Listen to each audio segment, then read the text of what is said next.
We dismiss history at our peril. Liberty Nation Radio with Mark Angelides. The once and future presidential hopeful Pete Buttigieg, now embattled transport secretary, is on a mission to sell electric vehicles to the American public. And yet bizarre statements regarding cost savings and economic benefits seem to be confounding Americans rather than convincing them. Now, is Mayor Pete out of his depth on both facts and economics? Well, to figure that out, we're joined by author and economist Andrew Moran. Welcome back to the show, Andrew. Thank you for having me. So tell me, what's Mayor Pete's sales pitch? And does it, as the nation's favorite lawyer and cousin, Vinnie Gambini, once asked, hold water? Yeah, so he appeared on MSNBC the other day, and he told the audience essentially that if you buy an electric vehicle, that families would never have to worry about gasoline prices again. He said that they would save, they would have a $12,500 in discounts on transportation costs. Now, I think he came across a perpetual motion machine if he thinks that families will never need to worry about energy costs again. So the car alone is more expensive than your typical compact vehicle. The average price of a new compact car is about $25,000, but the average cost of the new EV is more than $51,000. That's a huge discrepancy you're paying. The other issue is maintenance and repair. From the wide range of studies and reports I've seen, which I included in my recent article about it, it will cost you so much more if you repair your EV. Now, there is a debate on whether or not maintenance is more expensive on either side, but the one estimate I've seen is from AAA, and it said that owning an EV will hit you about $600 more per year than a traditional gas-fueled car. So it could take a long time before anyone would see any of these discounts that he's talking about. Well, that's one of the questions I've come to. So he says that folks who buy an electric vehicle, they'll never need to worry about the price of gas ever again. But of course, electric vehicles, they don't run, as you point out, on perpetual motion machines. They run on energy, and energy costs money. And of course, the energy market is subject to fluctuations, especially when government gets too heavily involved in them. Added to that, the initial cost price that you talked about of roughly $26,000 in advance. Why can't Pete Buttigieg see the discrepancy that it will cost the owners? Well, I think it's probably seeped into ideology. You know, this part of the debate that, how you say, grinds my gears in this EV car debate. The left never tells the truth on the nuts and bolts of EVs. You know, first, powering these cars requires electricity. Where does this electricity come from? Most of it is natural gas, coal, nuclear. Now, these are the three things that frightens progressives the most. They absolutely can't stand these. They only want wind and solar powering everything, which of course is unfeasible. Yeah, the other issue is how these car batteries are made. What is the primary component of these batteries? Lithium. How is it extracted? Using machinery and equipment constructed and made with fossil fuels. And if I may add one more thing, if you look at the monthly inflation report from the Bureau of Labor Statistics, electricity prices have skyrocketed 7% year over year. So even in that regard, it's hard to save money when you're canceling out gasoline for electricity, just because of how expensive electricity is too in this type of market. All right, let's talk about the long-term costs of electric vehicles. So at the moment, as you point out, they're more expensive than a regular car.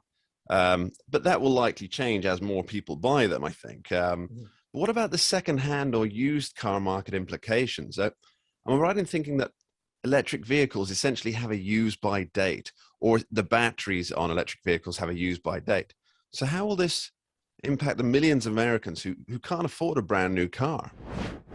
Yeah, so this is the main problem I've seen with the used EVs. Now, the two main issues affecting this type of market would be first the battery performance and then the outdated technology. So manufacturers, they routinely modify their battery composition and the overall technology, accounting for the new developments and part of this technology. And it's doubtful also that these automakers or even these used car dealers would cover the battery degradation costs. I don't think they're going to put this in their balance sheets.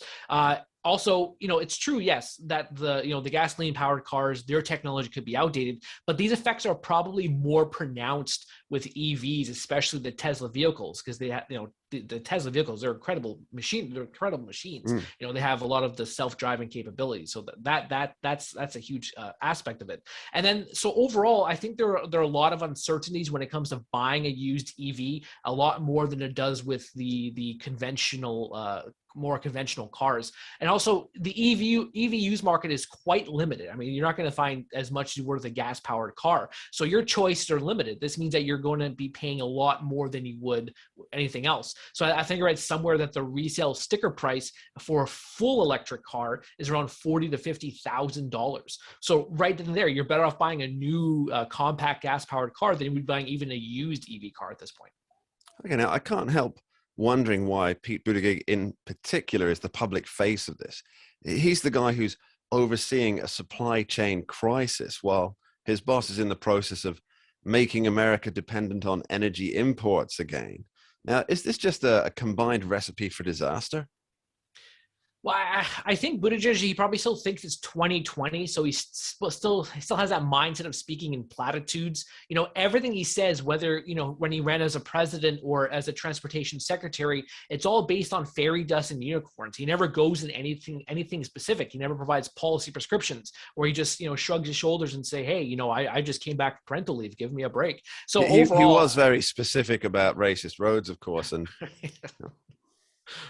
yeah. So overall, I just think, yeah, you're right. It is a recipe for disaster. His boss, you know, he's begging OPEC to ramp up production and ship more oil. Meanwhile, Buttigieg is overseeing a supply chain crisis. So yeah, it is a recipe for disaster. It's not improving anytime soon. Electric vehicles are great, but they're great. They're great long-term solutions, but short-term, they're not going to solve anything.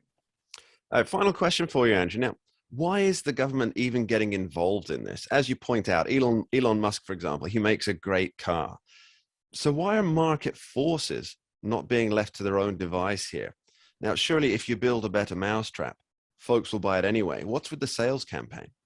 Oh, well, it's just progressive paternalism at its best. It's a nudge. You know, both sides do this. Both Republicans and Democrats, they engage in the nudge philosophy. You know, that was put together by Cass Sunstein, you know, real leftist icon. So, you know, government does this. They want to push you in a certain direction. You know, they like the idea of home ownership. So they grant you all these tax credits and tax deduction for home ownership. They like small businesses. So they throw small business tax credits left, right, and center. So when it comes to EVs and the overall climate change debate, it's just a new grift for the Democrats. You know, spending trillions of dollars that you don't have, mind you, on climate change is a much easier sale pitch than saying, okay, you know what, we're just going to spend $1 trillion for the heck of it, which is pretty much, if you study all these bills like James Fite does, our Liberty Nation correspondent, he does a great job just pointing out pretty much, yeah, that's what it does. You just spend it for the sake of spending it, you know, even if it's just printed or borrowed and, you know, taxed. Andrew Moran, thank you ever so much. Thank you for having me. You're listening to Liberty Nation Radio, heard across the Radio America network from our flagship station in the nation's capital, WWRC in Washington, D.C. And remember, you can tune in for Liberty Nation from 2 to 3 p.m. Sunday on KBKW 103.5 FM, 1450 AM, the talk of Grays Harbor. Coming up soon, we discuss the reasons why Congress refuses to make laws on abortion and why the Supreme Court may be a game changer. But next up, longtime host of Liberty Nation Radio, Tim Donner, will be delving into the shocking and insensible sayings of politics and the media in our special Say What segment. Don't go anywhere. We dismiss history at our peril. Liberty Nation Radio with Mark Angelides. Who are we? We are Americans that believe in liberty. We are a project of the nonprofit One Generation Away. We are patriots who apply the founding principles to the issues of today. And they keep moving the goalposts on us. We are educators and commentators who love America and the Constitution. Who are we? We are Liberty Nation.